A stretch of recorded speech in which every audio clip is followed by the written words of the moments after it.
Hey, it's Taylor. In this video, we're going to be going over module 3 of my step-by-step new seller checklist. In this module, we're going to be going over business formation and account creation. So let's get into it. If you're new to the channel, I'm Taylor, the Ecom RN. I started selling on Amazon in 2023. I went on to do over $100,000 profit in my first year. Currently do about $35,000 a month, and I want to show you how to do the same. All right, so here we are on the checklist. Module 3, business and account creation. So this first part is going to be creating your business. You're going to create a business entity that you're going to link to your future Amazon Seller Central account and to your future business checking and credit card accounts. I recommend doing it all this way because this is how it's easiest to file taxes, how it's easiest to register brand names, and so on. I just think there are a lot of pros to setting up an actual LLC and not going forward as an individual seller. We will look into how to actually create your business. I want to give you just quickly a pro tip. I actually went to the UPS store in person and signed up for a mailbox there. Why? Because on Amazon, you will have a business address listed. And if you list your own home address, then everybody on Amazon is going to be able to see where you live. So I didn't like the idea of that. So I wanted to have a business address, like a physical business address.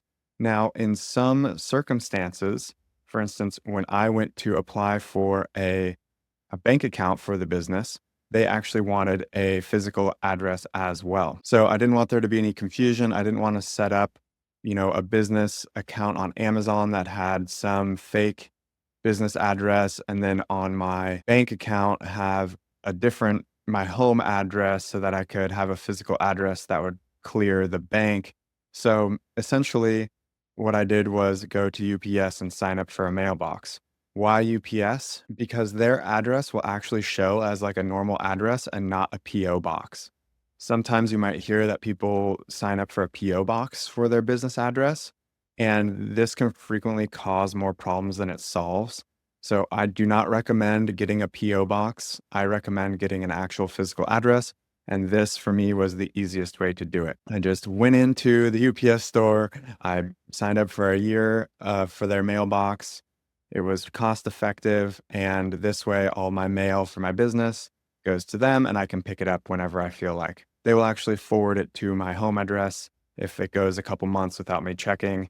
And that's a free service that they include. So I think this is really just an easy way to do it. So if you have a local UPS store, I recommend heading on down there and getting that mailbox so you have a physical address for your business to take to the bank. All right. And the next step will be actually registering your LLC. This is one of the homework items here. So if you want to do what I did, and in my experience, this was quite easy and very straightforward.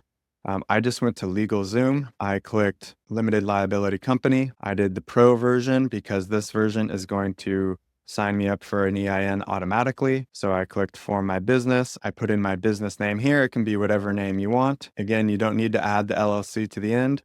And you just click next. They're going to see if that business is available. They'll validate it for you, sign up to pay for the service, and that's it. It's a completely done for you approach. In your account, they will automatically upload all of the paperwork that you need to file in whatever state you're in, and they will also upload your copy of your EIN so that you'll have that on hand. I've heard a few people registering their business in Wyoming.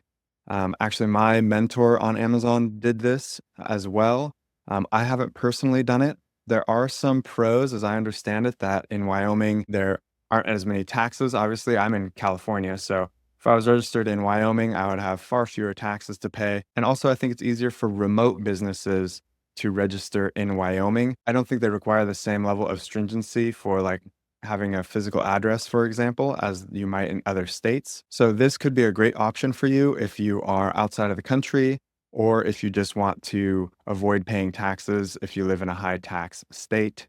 I would do this Order Standard LLC here, the $153 version. That's the equivalent of what I did on LegalZoom, and they will set up your LLC and get you your EIN. However, if for some reason you want to do this more DIY, you don't want to pay, and you want to register your business on your own, Or if you want to just get an EIN number, you can get an employer identification number or EIN online with the IRS.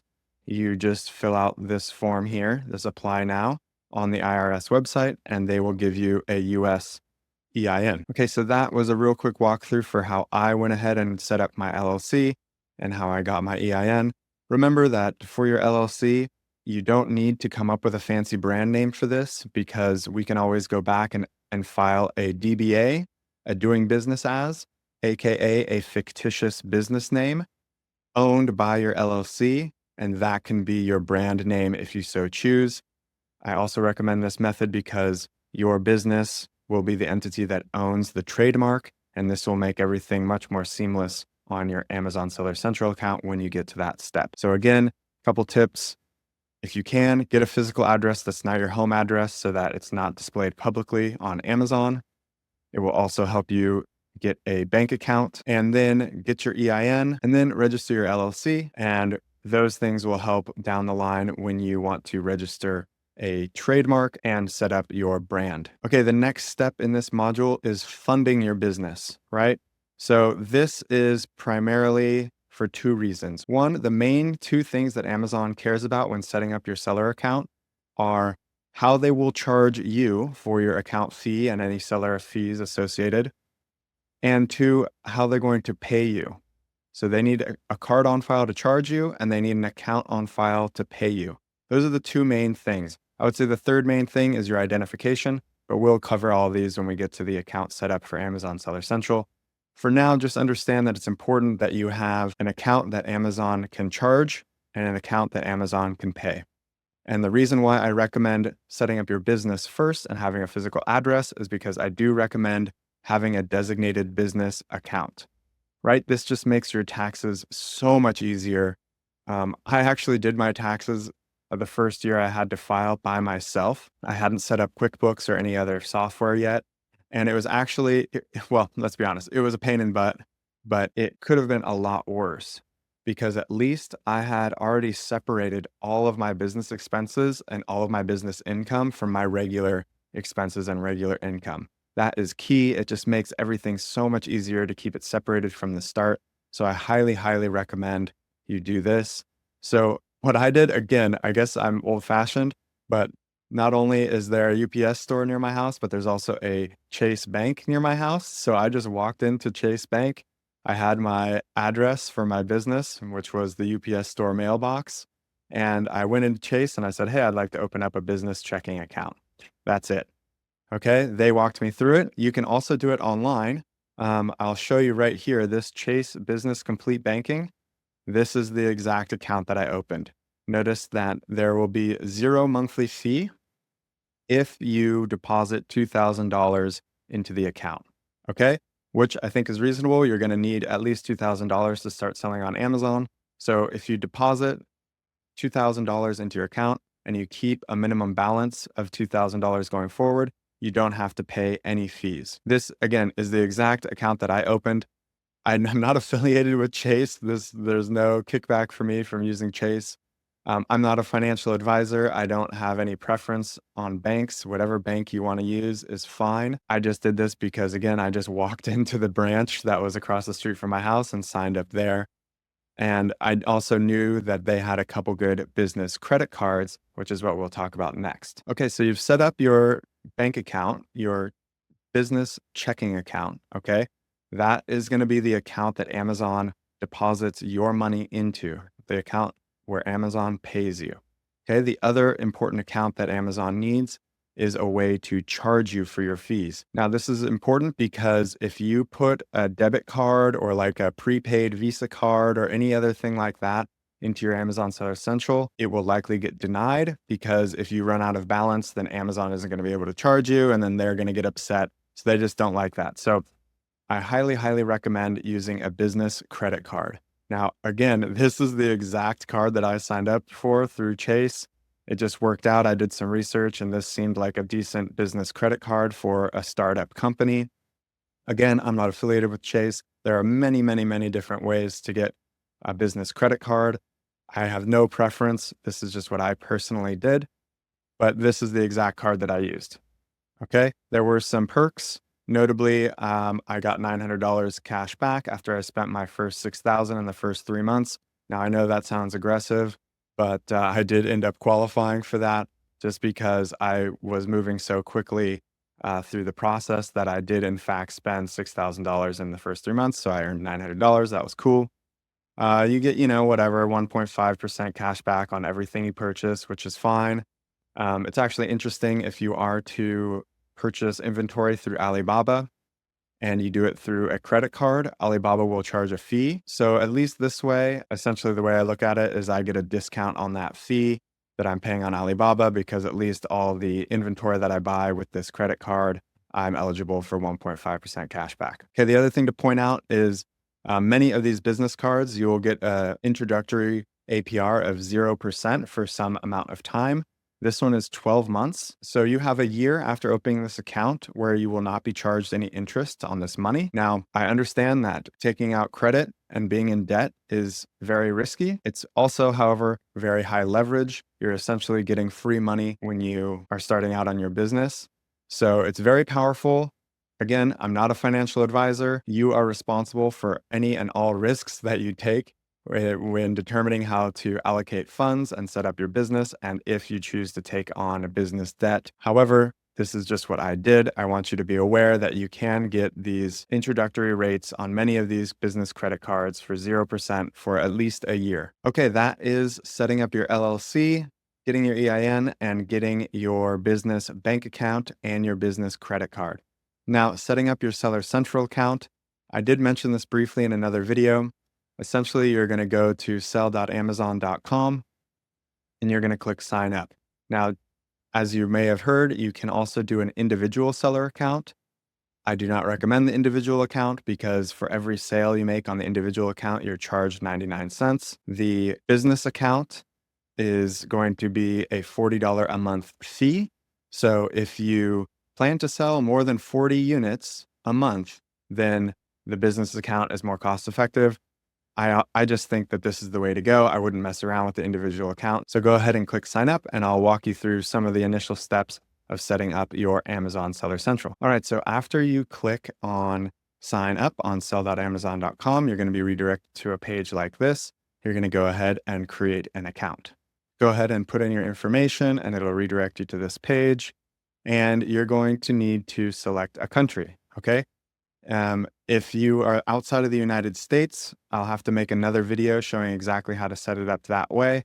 But for now, we'll just use US as the country. That's how I did it. I'm based in the US and we'll take it from there. Okay, next you're going to select a business type.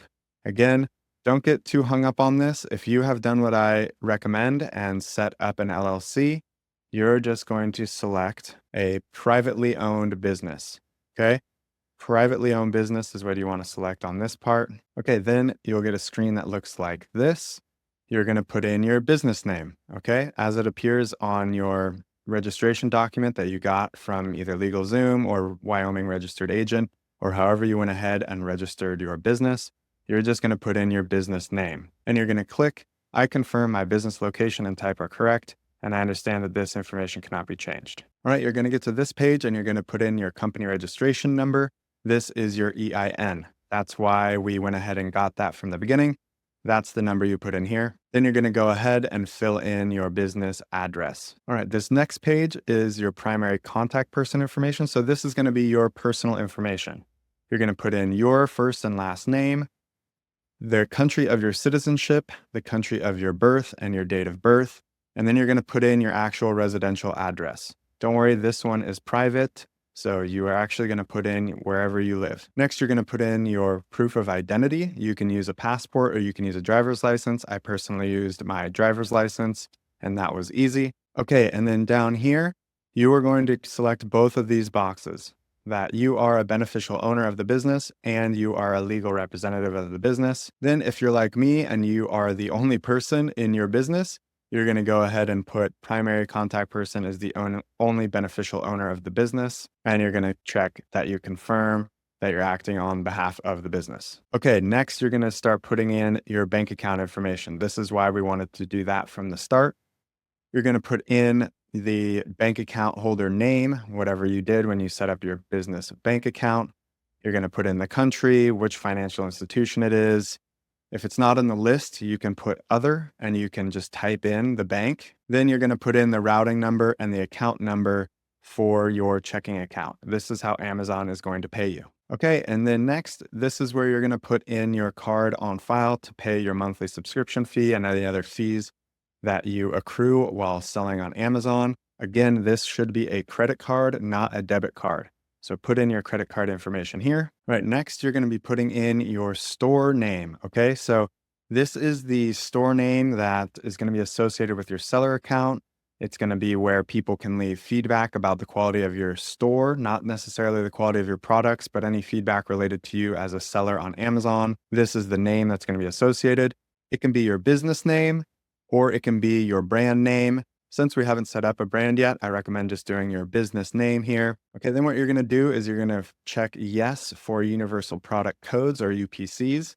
I'll explain those in a subsequent video, but yes, you do have them for all of your products. So click yes. Then if you have any diversity certifications, if you're a minority, a woman, a veteran, LGBTQ plus, then you'll go ahead and click yes. In my case, I clicked no. And then down at the bottom here, this one's important. Do you own a brand or do you serve as an agent of a brand of any of the products you want to sell? Okay, click yes. Okay, and here on this next page is your identity and address verification. So this is where you're going to have to upload some documents proving that you are who you say you are.